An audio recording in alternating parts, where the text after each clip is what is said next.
The coronavirus continues to spread across the world. Japanese cruise ship is giving us some incredible information at this point in time, and the economic damage is really beginning to mount. Hello, everyone. I'm Chris Martenson. It is February 7th, 2020. This is your coronavirus update. And we need to go through the economic damage today. But first, the numbers.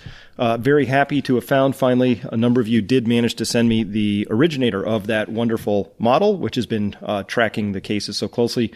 Belongs to Event Horizon, who is at EV Defender on Twitter. So thank you, Event Horizon, for doing that. And of course, we've been tracking these particular cases as they've been going along. And as we go along, we discover that in every case, the official numbers in this model track really closely together. And as we put up yesterday, these cases are exploding exponentially. And this model is tracking something, but not the real number of cases. So here are the cases. We got 25 countries are now reporting in, and we've got 635 fatalities, again, reported. This is the bit, though. How many are in the critical condition? So this is something we need to talk about. Right now, we see that the cities on lockdown, the Hubei province, all cities in, everywhere here.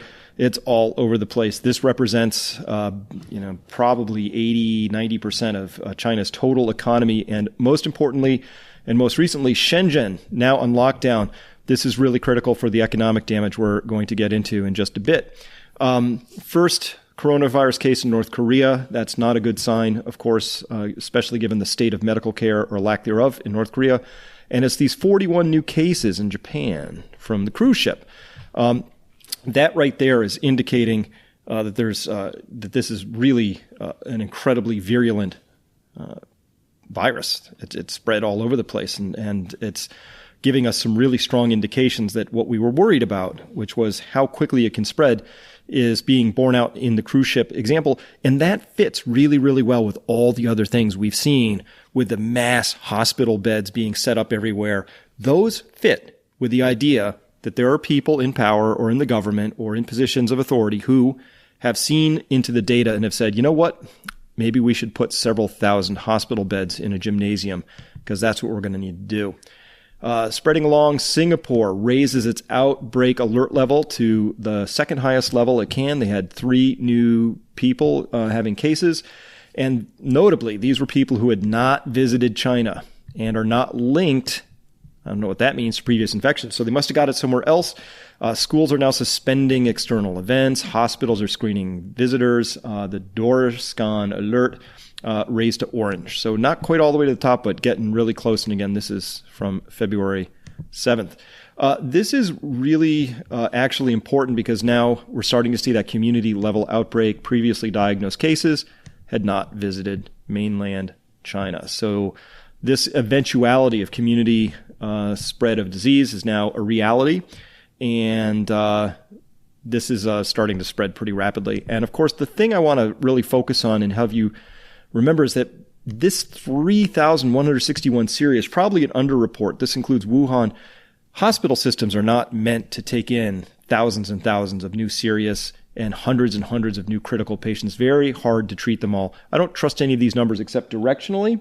I think it's correct that we're having lots of serious and critical patients. And of course, this isn't the flu. We're seeing lots and lots of pictures like this. These ought to be alerting you to what we're dealing with, which is an honest pandemic. Now, I want to talk about how it's the economy, stupid, to paraphrase Bill Clinton from a time back. This Event 201, we talked about it, and remember the conclusion of this large pandemic exercise, which was a simulation. The conclusion of it all was you really can't stop these things. They spread. So the response and what you really want to do is you want to diminish large-scale economic and societal consequences as a second-order thing that you can do as an authority. Now, what we saw was this is the Chinese stock exchange, the main one, Shanghai Stock Exchange. nCOV, great for stock prices because when nCOV really broke and their stock market opened back up again, it was an immediate bloodbath. But look at this, white candle, up, nothing but buying. And so, of course, people asking the question, how can stocks be going up when China is basically in full economic lockdown? And the answer is official buying. That's part of the story there. But pandemic seems to be good for the global economy, not just Chinese authorities intervening and doing stuff. Look at the German stock market, the DAX, ever since this really broke as a major story across the world landscape. In fact, it's everywhere. This is Dow Jones Industrial Average just skyrocketed. S&P skyrocketed. NASDAQ not quite as up, but up as well. The German DAX we mentioned, Euro stocks. Look at these huge, and look at these days right here. This was the big day where everything got jammed up. And so this wasn't U.S. stocks getting jammed. This was Japanese stocks over here. It was Europe, Germany more specifically, all the U.S. indices. This is just what has to happen if you feel like you have to limit the economic damage. And so one way you do that is you keep markets jammed. So Sven Henrik, I love how he frames things here. Japan's in a recession. Germany's data regressive. That means they're heading in the wrong direction economically, and that's before the virus impact. China growth slowing dramatically. Just 3 of the 4 largest economies in the world, but keep buying a stock market with 150+% market cap to GDP, and don't look at the yield curve. So all those stocks are going up despite, or rather in spite of, all that data. And, this is starting to come due now. We're starting to see more and more reports. This came out yesterday on CNBC, 5:31 after I had posted the other video yesterday. The hit to the global economy is going to be worse than SARS. That's absolutely the case. Of course, the SARS is going to be nothing compared to this one right now. And as we look at this further, obviously, world travel and tourism are going to get really spanked here. Obviously, they say it's related to the panic. To me, it's no panic to say I'd rather not travel to places where I might catch a fatal illness if I go there. That's not a panic, people. That's just pretty ordinary behavior. China now, some of its busiest ports, these are the 8 busiest ports in China. Shanghai closed down a while ago. That has 35 million shipping containers per year. That's 100,000 a day, roughly, just a little under. That's 100,000 shipping containers a day that are not going somewhere with whatever was in those shipping containers. In fact, I'm not sure about number 7 up here because I couldn't find information on it. I'm not sure about number 8, but I'm pretty sure it's locked down. But all the rest of these areas are in lockdown, including Shenzhen now, as we just mentioned before, but Beijing, Hebei up here, it's crazy impacts on the global economy. And lockdown, what does that mean? Well, it means no production. In Wenzhou, in the East China City, highest number of coronavirus patients outside of the Hubei province, severe restrictions, only allowing 1 resident per household to go out every 2 days to buy necessities. And that's obviously, if you're doing that, you can't be in the factory producing anything. That's just not going to happen. If you look at the supply chain trouble, again, just a simple search I did, we find out lots of stories now popping up. This one from just 12 hours ago. I did the search this morning. Coronavirus, the hit to the global economy, will be worse than SARS. Yeah, we saw that headline. Here's how 5 industry giants are warning coronavirus will impact their supply chains. They don't know how much yet. The global logistic companies really being hurt by coronavirus, and Fiat and may shut down European factories over the lack of parts.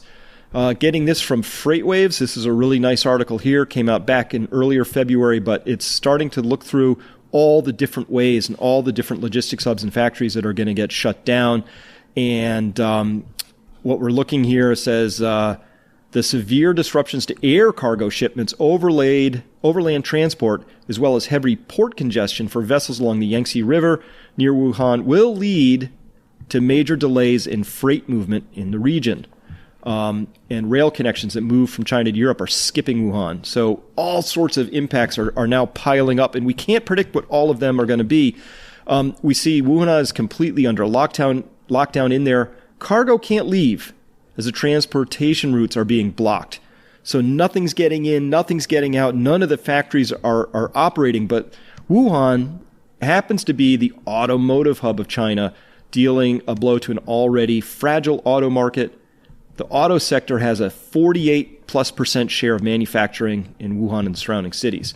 So all sorts of companies now are starting to struggle with this, Honda and BMW and Ford, and it's just starting. And just to sort of bring it home, Florida's lobster industry is clobbered by the coronavirus. All sorts of impacts are going to happen all over the place, from lobsters to heavy manufacturing. So the conclusion here is the cruise ship example really is give us ultimately the best information about the true virality and the lethality and the severe consequences of nCOV. We're looking forward to getting that data because it'll tell us something that'll help us plan. Not that it's going to be good data, we think. It's going to be perhaps troubling.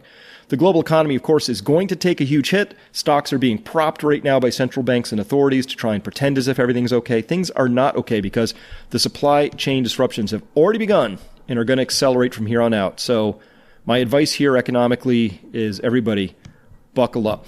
Make sure that you've got reserves for a rainy day and that you are ready for whatever supply chain disruptions may come along.